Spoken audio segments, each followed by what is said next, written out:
बैंगन का पकौड़ा, बैंगन के भरता तो आपने बहुत खाया होगा, लेकिन आज की रेसिपी बहुत ही यूनिक और बहुत ही मज़ेदार होने वाली है, तो इसको आपने ज़रूर ट्राई करना है। तो बिस्मिल्लाहिर्रहमानिर्रहीम, अस्सलाम वालेकुम। रेसिपी करिस किचन में खुशामदीद। वीडियो को अंत तक देखिएगा, लाइक, शेयर और चैनल रेसिपी करिस को सब्सक्राइब करना नहीं भूलना है। इसके लिए चाहिए आपको बैंगन। अच्छा, मैंने 2 अदद बड़े साइज़ के बैंगन ले लिए थे, उनको पहले अच्छे से धो लिया है। अच्छा, ये काले हो जाते हैं, स्याह होता है, इनका रंग पड़ जाता है, तो इसके लिए आपको एक टिप दूँगी जो आगे चल के, तो इसके बाद आपके जो है एकदम क्रिस्पी बनेंगे, चाहे वो पकौड़े बना रहे हो या चिप्स बना रहे हो। तो आपने क्या करना है, सबसे पहले तो अच्छे से धोकर उसके बाद आपने इनको कट कर लेना है। अच्छा, इस तरह से इनको कट करना है जिस तरह से मैं कर रही हूँ, इसी तरह से कीजिएगा। आपने इसको बिल्कुल जैसे आप आलू के फ्राइज़ बनाते हैं, उसी शेप में आपने इनको कट करना है। ये देख सकते हैं कुछ इस तरह से मैं कट कर रही हूँ, लंबाई में आप इसे कट करेंगे और इस तरह से आपने इसे कर जो है वो लंबे-लंबे पीसेस में कट कर लेने के बाद और इसको इसी तरह से जो है हिस्सों में डिवाइड कर लेंगे। जिस तरह से ये देख सकते हैं लंबी-लंबी स्टिक्स में आपने इस तरह से इनको काट लेना है।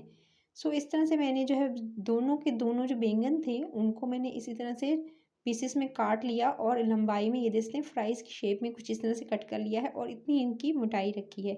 सो आपने इतना इनको मोटा रखना है और उसके बाद अब आपने क्या करना है, इस सारे को अच्छे से अब आपने एक बाउल में शिफ्ट करना है। उसके अंदर डालना है ठंडा पानी, ठंडा चिल्ड वाटर फ्रिज का निकला हुआ डालिएगा और उसमें डालकर इसको हल्का सा नमक डाल के इसको छोड़ दीजिएगा। फिर आधा घंटे के बाद इसका पानी निकाल देंगे, ना तो ये स्याह पड़ेंगे और इसके बाद ये क्रिस्पी भी बनेंगे और इसके अंदर जो फीकापन होता है वो भी चला जाएगा। अच्छा, उसके बाद आपने पानी निकालने के बाद इसके अंदर शामिल करना है लाल मिर्च का पाउडर। अच्छा, 1 टीस्पून भरकर इसके अंदर आपने लाल मिर्च कश्मीरी जो होती है वो ऐड करनी है। उसके साथ आपने इसके अंदर शामिल कर देना है गरम मसाला पिसा हुआ 1 टीस्पून भरकर। नमक इसके अंदर जाएगा 1 टीस्पून से थोड़ा सा कम या जितना आप खाने में पसंद करते हैं इसमें ऐड कर दीजिएगा। तीनों चीज़ों को बहुत अच्छे से आपने इसकी मिक्सिंग करनी है मसाले के साथ। अभी के सिर्फ़ और सिर्फ़ 3 मसाले जाएँगे। याद रहे कि जब आपने पानी में भिगो कर रखा था इनको, तो उस टाइम पर अगर आपने नमक डाला है, तो इस टाइम पे नमक थोड़ा कम इस्तेमाल कीजिएगा ताकि ये ना हो कि नमक ज़्यादा हो जाए। उसके बाद आपने इसको अच्छे से मिक्स करना है, 15-20 मिनट के लिए छोड़ दीजिएगा। उसके बाद आपने 2 टीस्पून भरकर लेने ऑयल के कढ़ाई में डालिएगा और इसके अंदर आपने इसको सिंपली आपने इनको डाल देना है। जस्ट आपने इसको 1 से 2 मिनट जो है वो तेज़ आंच पर फ्राई करना है ताकि ये थोड़े से सॉफ्ट हो जाए। सो इसको पहले मैं अच्छे से मिक्स कर रही हूँ ताकि ऑयल के साथ अच्छे से ये पक जाएँ और कढ़ाई में ऑयल इसमें ज़्यादा डालने की ज़रूरत नहीं पड़ेगी। बस 2 टेबलस्पून भरकर नॉर्मल जो खाने का होता है वो डालिएगा और उसके बाद आपने इसको फ्राई होने के लिए 2 मिनट तेज़ आंच पर, जैसे थोड़े सॉफ्ट होंगे फिर आप दरमियानी आंच कर दीजिएगा। ये देख सकते हैं मैंने इसको 2 मिनट के लिए तेज़ आंच पर पहले इसको स्टर फ्राई किया, उसके बाद आँच हल्की कर दी और 2 से 3 मिनट के बाद ये अच्छे खासे सॉफ्ट हो चुके हैं। कुछ इस तरह के इनका जो देख सकते हैं अभी, लेकिन बिल्कुल गले नहीं हैं, टेंडर नहीं हुए हैं। जब बिल्कुल गल जाएँगे तब मैं बताऊँगी। अभी आपने सिर्फ़ और सिर्फ़ इतने मसालों के साथ इसको हल्का-सा 50 टू 60% जो है वो आपने इसको कर लेना है, कह सकते हैं कि इसको पका लेना है।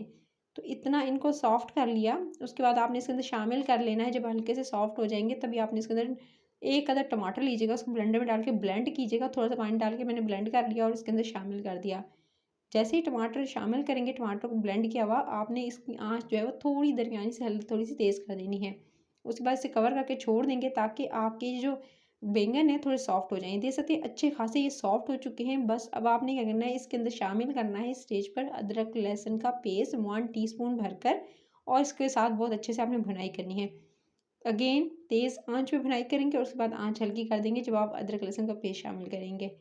अदरक लहसुन के पेस्ट शामिल करने के साथ ही आपने इसकी अच्छे से भुनाई करनी है ताकि इसका कच्चापन चला जाए। बस उसके बाद आपने क्या करना है, इसके अंदर शामिल कर दीजिएगा। जैसे ही थोड़ा सा सॉफ्ट होगा, अदरक लहसुन का पेस्ट जो है थोड़ा सा पकेगा, तभी आपने इसके अंदर शामिल करना है 1 टीस्पून सफ़ेद ज़ीरा।